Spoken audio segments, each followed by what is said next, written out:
Hey, if you're interested, here's an experiment that I'm doing to try to get potted plants over winter outside for the least amount of work possible. I don't know if it's going to work, but I'll post an update in the spring. We'll find out.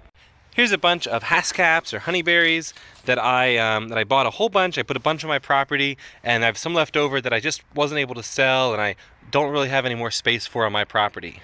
I feel like if I bring them inside over the winter, I'm gonna have to take care of them a lot, water them a lot, and also provide grow lights for them because I imagine they'll start waking up right away. That seems like a lot of work.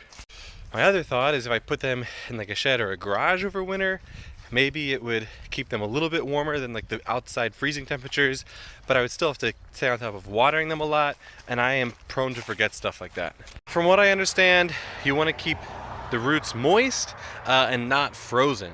So I'm gonna try to do a process called healing in, which I know works really well with bare root plants. I don't know if it'll work well with these potted plants. We'll find out. I have a big pile of wood chips here where I have some bare root plants like these June berries healed in, just in a big pile with their roots buried underneath the wood chips. Here I dug a small hole that fits this tray. I'm going to put the potted plants in here, and I'm going to do the same thing. I'm going to brush a bunch of wood chips around them. I don't really care about like covering a good chunk of the branches here. Like I think it's going to help insulate everything even better. I'm going to try to leave like the tops uncovered so I can start to see when they start leafing out in the spring. So here they are, buried quite a bit, kind of hard to see. My thought process is that the wood chips will insulate them enough to keep the roots from freezing over winter, and also I won't really ever have to water because it's pretty moist in there.